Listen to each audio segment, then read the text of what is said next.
सुबह का सूरज अभी पूरी तरह से नहीं निकला था जब अम्मा बीबी ने रोज की तरह अपने कच्चे आंगन में झाड़ू लगाना शुरू किया। उनके हाथों में कपकपी थी, कमर झुक चुकी थी, लेकिन दिल अब भी किसी उम्मीद पर जिंदा था। उनका हर दिन एक जैसा था, लेकिन दिल का हाल रोज बदलता था। वह दिन में कई बार दरवाजे की झिड़ियों से बाहर झांकती, जैसे अभी कोई आवाज देगा, अम्मी मैं आ गया हूँ। उनके दिल में सालों से एक दुआ बसी हुई थी, वही एक दुआ जो वो हर नमाज के बाद मांगती, हर सजदे में दोहराती और हर आंसू के साथ रब के दरबार में रखती। या अल्लाह मेरे आदिल को हिदायत दे, उसे मेरी याद दिला दे, उसे सलामत वापस भेज दे। ये दुआ अब उनकी रूह का हिस्सा बन चुकी थी। आदिल उनका इकलौता बेटा, जिसे उन्होंने गरीबी में भी शहजादों की तरह पाला था। शौहर के इंतकाल के बाद उन्होंने सारा बोझ खुद उठाया, मेहनत की, सिलाई की, दूसरों के कपड़े धोए, लेकिन बेटे को कभी कोई कमी महसूस नहीं होने दी। उन्होंने आदिल को हमेशा दीनी तालीम दी, मोहब्बत सिखाई, लेकिन वक्त ने कुछ और ही लिखा हुआ था। जवानी की दहलीज पर कदम रखते ही आदिल बदलने लगा था। पहले दोस्त बदले, फिर वक्त, फिर नियत। गांव की सादगी उसे बोझ लगने लगी, माँ की नसीहतें धुंधली पड़ने लगी। वह शहर चला गया पढ़ाई के बहाने, लेकिन फिर कभी पलट कर नहीं देखा। धीरे धीरे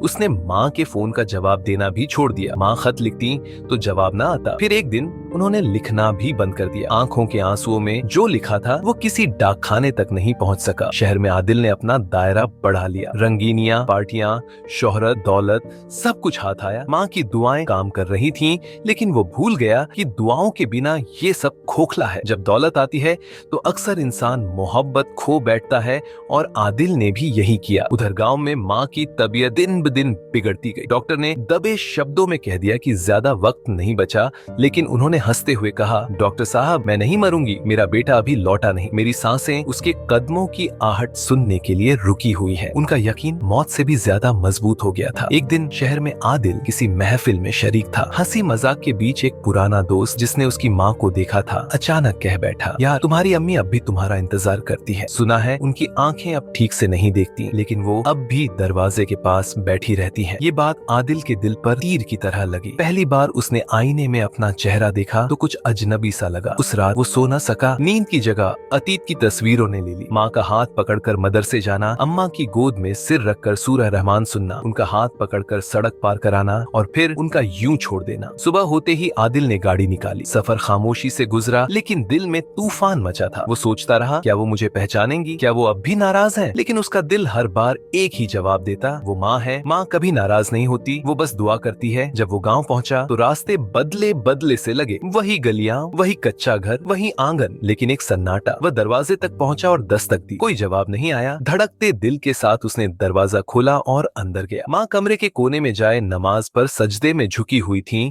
पूरी तसल्ली और खामोशी के साथ। आदिल दौड़कर उनके पास गया, उनके कंधे पर हाथ रखा और कांपती आवाज में कहा, अम्मी। लेकिन अम्मा की रूह अपने रब से मुलाकात कर चुकी थी। सजदे में ही उन्होंने अपनी आखिरी सांस ली थी, अपनी आखिरी दुआ पूरी होने के बाद, अपने बेटे की वापसी देखे बिना, लेकिन दिल में इस यकीन के साथ कि वो जरूर आएगा। आदिल की आंखों से आंसू फूट पड़े। उसने माँ के कदमों में सिर रखा और जिंदगी का पहला सच्चा सजदा किया। वो सजदा जो शायद कबूल हो जाए, वो माफी जो शायद माँ के रब तक पहुंच जाए। उसी पल उसे समझ आ गया कि सजदा सिर्फ नमाज का नहीं होता, सजदा कभी माँ के कदमों में भी होता है, और वो सजदा जिंदगी बदल देता है।